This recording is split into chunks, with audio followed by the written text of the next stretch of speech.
Power 96.1, Atlanta's #1 hit music station. Got a special guest in the studio with me. I want to let her introduce herself. Hey, it's Brianna Mazzola. What's up? What's up, man? How you doing? I'm great. How are you? I'm good. Thank you for asking me. Is this your first time in the A? No, it's not, actually. I think this is like my third time here. Third time. So Yeah. what do you eat when you're in Atlanta? Uh-oh. Okay, so Uh-oh. I don't know like all the good spots yet. 'Cause Okay, so we every gotta time I work come, on I'm it. at a hotel, so it's like I literally just eat whatever's at Lenox Mall because it's like across the street. That's real. So Do you shop at Lenox Mall at least? Of course. Oh, of course. So I we're go to starving Sephora ourselves, but we're every single time. We're going to Sephora. Oh yeah, and Nike. Those okay, are like the two. respect. Yeah. What are we getting at Sephora? I'm like a skincare junkie. Like I am obsessed with makeup and skincare. I don't wear a lot of makeup, but I love to have a lot of makeup. Wow. Don't for ask no me reason. why. Okay. Well, no, usually for carpets and stuff, like I'll do my own makeup. So like then I'll have all the stuff ready to go. But I just like to have it just in case. You're hilarious. All right. So you're shopping. What's some of your favorite brands that you like to wear, or like what do you like to indulge in when you have to go shopping? Honestly, I like urban for like basic stuff. Okay. Like when it comes to like just like shirts for under jackets and like just like simple things that like I can mix and match with a bunch. But if I'm going for like something that kind of like stands out a little bit, and I like to have like different pieces of clothing, so I usually thrift shop for that stuff. No, nice thrift shop. Yeah. I wasn't expecting a thrift shop. No, like I'll go all over. Find some cool gems in the thrift shop. Yeah, I just like having things that maybe people wouldn't always wear on the day to day. Okay. Or they would just want to wear and they just don't because they don't think that they can. And then it's like, no, you can. You just got to like, rock it. Nice. I like that. I like that. All right. So checking you out, you're now on the music scene. Yes. Tell me your story. Tell me, how did all this come to be? Honestly, I want to say that it started from day one. Like the second I literally was born, there was just some. No, I'm serious. There was this thing with me in music. It was like I literally could not go anywhere without it. I could not focus without it. I couldn't sleep without it. I couldn't be awake without it. Like it was just this thing that like anything that I would listen to would like affect my mood, even with homework or anything like that. It was always, important to me. But then when I was probably like 5 years old, I wanted to ask my mom. I was like, yo, can like I have a singing lesson? And she was like, I'm an athlete. I don't know what that is. And, my whole family's very, very athletic. So for me to say that, everybody was kind of like, so you're the black sheep, even though you're the singer of the group. Oh, yeah. No, for sure. And everybody was kind of like, we don't know what to do with her. And then, my mom, figured it out. She got me a singing lesson. And the woman that I started with, her and her husband, I would go all around like Philly and I would sing with their band. And I was singing bars. I'd be singing Aretha Franklin at the top of my lungs, Chain of Fools. Like I would go full out. And I was young, but like that was, the music I was brought up on. And that kind of was my foundation for everything, especially being from Philly. So like my foundation was a lot of soul, Motown, Right. And then growing up, I was like, well, what else can I do? I'm a little kid. So I started doing some theater. And I would dance, I would act very introvertedly.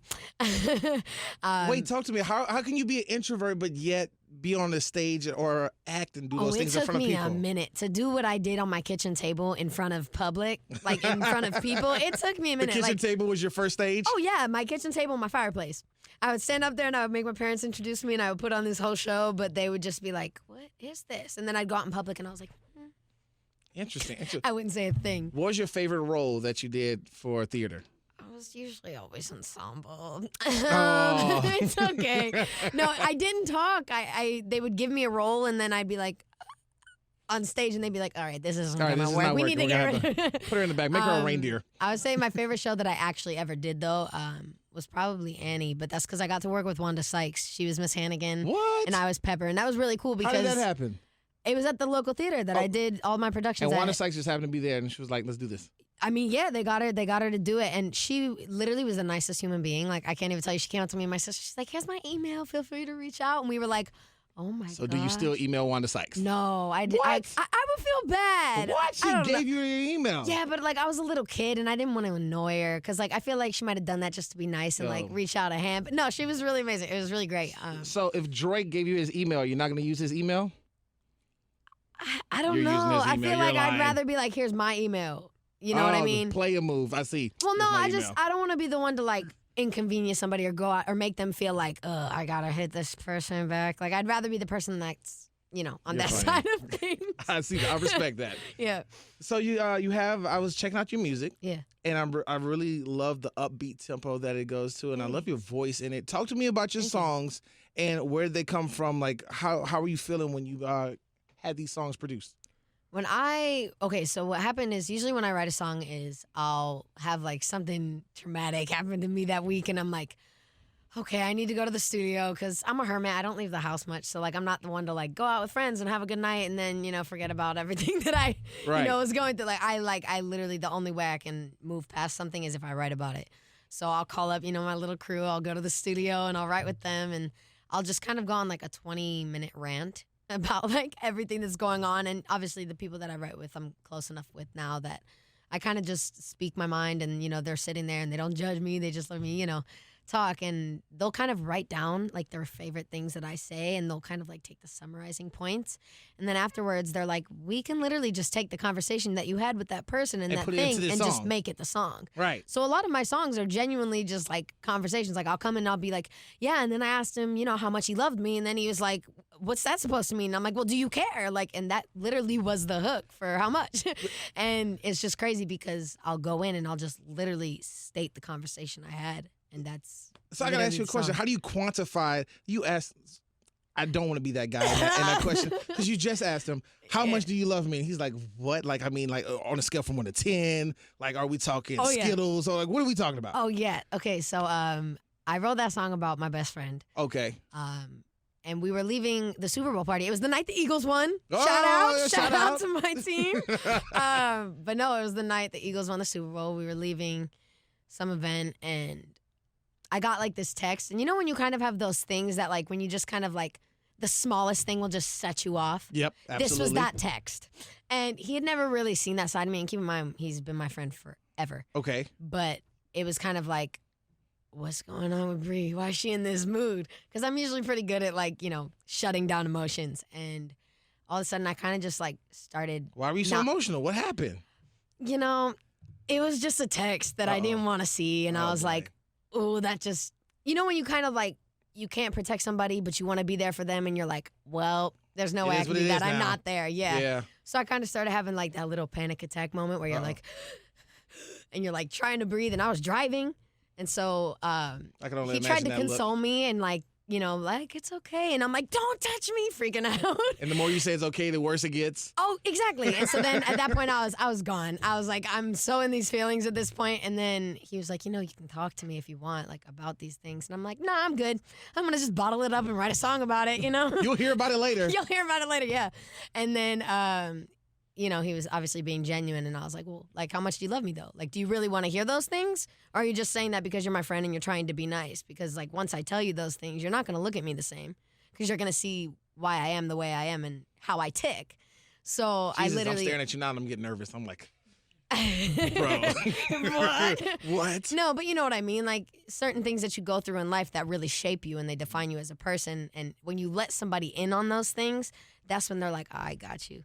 And, right. That's you're giving somebody the power to hurt you. You know what I mean? By knowing the things that hurt you. Right, absolutely. And so it was kind of that conversation of like, are you going to be that person, or are you going to stand here and not look at me any differently and still look at me the way you do in, the sense that he cared for me. And so that was literally the conversation. I was like, because there's things that you don't know, and I have, my demons and my secrets, and everybody and your does. feelings that we're not going to address, but we'll sing about. So we have a song called Feelings. Talk to me about that. Yeah. See? We got a song called Feelings. Feelings is one of those songs, when somebody just pushes you past that brink and you're just like, I tolerated the excuses for a minute, and now you just completely ripped the Band-Aid off in front of my face, and now I see it, and it's like I can't not look away now. And then, it's that moment of like, oh, you want me to care after you did me like that? Okay, cool. Yeah, I don't like you. You've made me mad. You've caused me pain. Those are all the feelings that I have left. I'm sorry if you were hoping for more, but that's about it.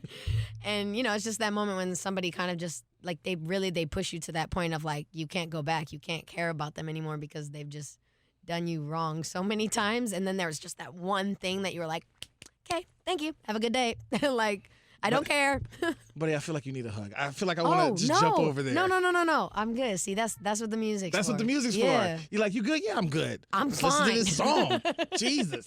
So if I can't dance. Yes. Talk to me about that one as well.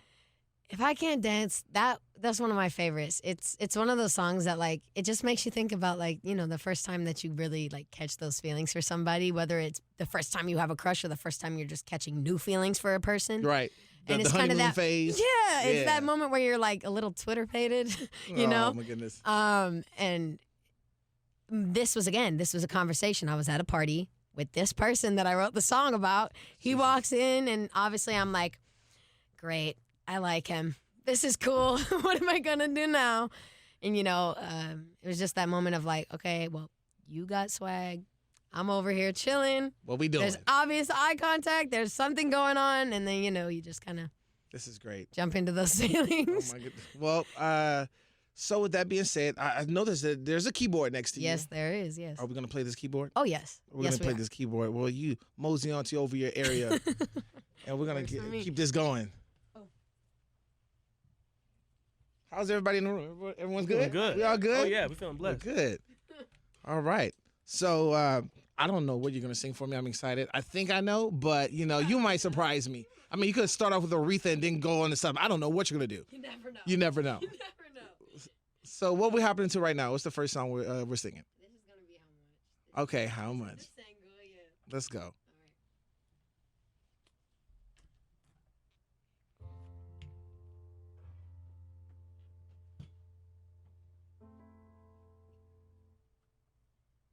How much do you love me? How much do you care? How much do you even wanna hear it? And will you be there? Can you keep a secret? Or maybe a million. Are you somebody who can handle all my demons? When I'm shattered on the floor, will you be breaking down the door? When I'm at my worst and it's easier not to try no more. How much do you love me? How much do you care? How much do you even wanna hear it? And will you be there? What I'm afraid of is that you will wake up and want somebody who's better in the close-up. When I'm shattered on the floor, will you be breaking down the door? When I'm at my worst and it's easier not to try no more. How much do you love me? How much do you care? How much do you even wanna hear it? And will you be there? How much do you love me? How much do you care? How much do you even wanna hear it? And will you be there? Say you do you really don't? If you knew, would you wanna go? Tell me, babe, I need to know. Say you do you really don't? If you knew, would you wanna go? Tell me, babe, do you love me?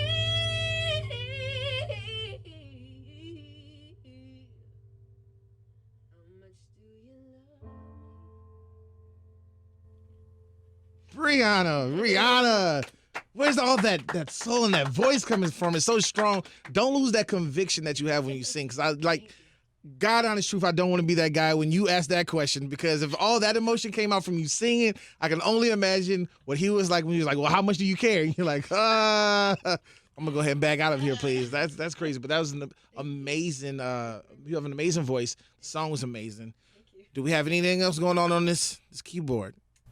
I got some covers if you want. Speaking of covers, before we even touch the keyboards again, I noticed that you do covers. Yeah. You have some. What's some of your favorite covers? To play and sing, or just to sing in general? Whichever. So like when I'm in my room at like 6 a.m, keeping my sisters up. Cool, and they're probably upset. It would probably be "Ain't No Way," Aretha Franklin. Okay. I'll literally sing that like I will be in the shower full on putting on a show. Like there's like 600 people. There's not. Just me. Hey. I also I love 1+1 by Beyonce. I love playing that on the keys and singing that one. Ultimate person you'd be able to collab with. You would love to be. Yeah, let's say living, because I can't bring people back. I kind of want to do what Amy Winehouse did with Tony. Yo, okay. Had that yo, this is my idol, the generation yes. before me. I want to be, Who's your idol? Beyonce. Currently, yes. I just think she's one of those artists that comes very, very, very. She's a generational, once in a lifetime. Yeah, she's once every generation. There's an artist that kind of takes that greatest entertainer, but still humble. Right. Still gracious, she definitely does that. Back to the community. Absolutely. She's just one of those people that I just think sets an amazing example, not only for the generations past her, but the generations that are coming after her. Absolutely. And you can see that she has that expansion and that range just by everything that she does and speaks on and sings on, and I love her. So if I could ever do anything, with an idol, it would be Beyonce. 5 years. This is a tough one. This is almost like one of those college questions. Okay. But 5 years from now, what do you see yourself like? What do you want to accomplish within 5 years? I mean, honestly, just more music and obviously being able to sing in a stadium and do all that stuff. Yeah. Great. But my thing with music is I just want to make people feel something. And if I made you feel something, whether that was you hated me or you loved me or I made you laugh or I made you cry, as long as I made you feel something, then I did my job. Because I feel like we're in a world where we try to numb emotions. And I mean, I do it all the time. I'm definitely a hypocrite. But you sing it out. But I sing it out. And I feel like that's what music always was for me. It was that outlet that even when I didn't feel like feeling anything, I was like, okay, I guess I can sing that song. I guess I can listen to that thing. And I want to be that for another little girl or a little boy, whatever. I just want to be able to be somebody's outlet, somebody's escape within reality.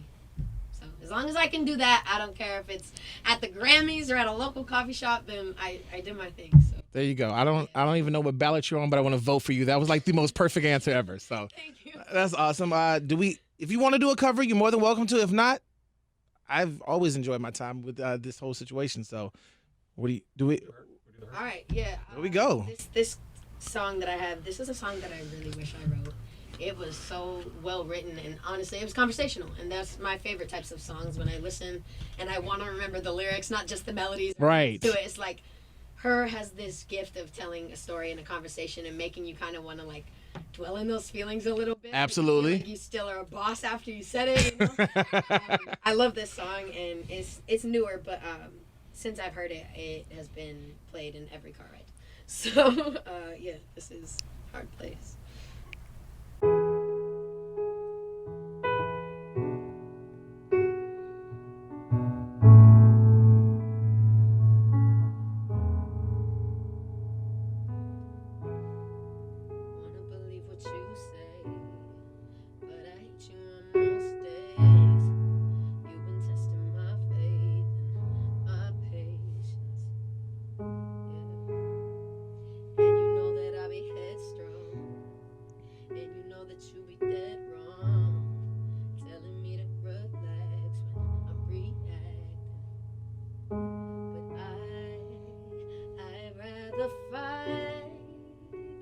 Sleep at night, at least you're all mine, yeah. And if I have to choose my heart or you, I'm gonna lose.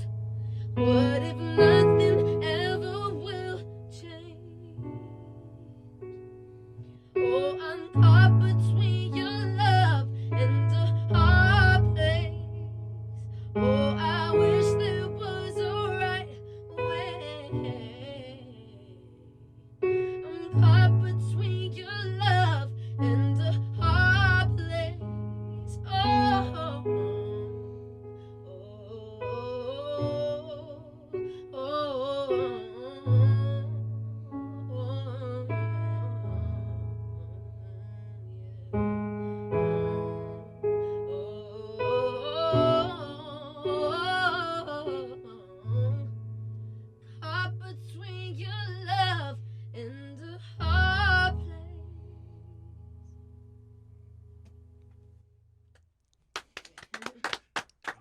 always be weird because like I want to start the clap, but then I'm like, I don't want to come in too soon, but too early. I'm like, wait for it. Put it back. All right, there we go. All right. You're definitely on your way, man. And I look forward to all the music that you have coming out.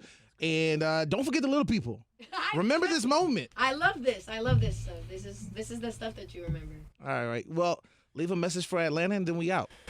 Atlanta, next time I come here, I'm trying some food. There we go. We're going to feed you. You're right. Gotta get all the spots. Well, thank you so much for stopping by, man. Love it.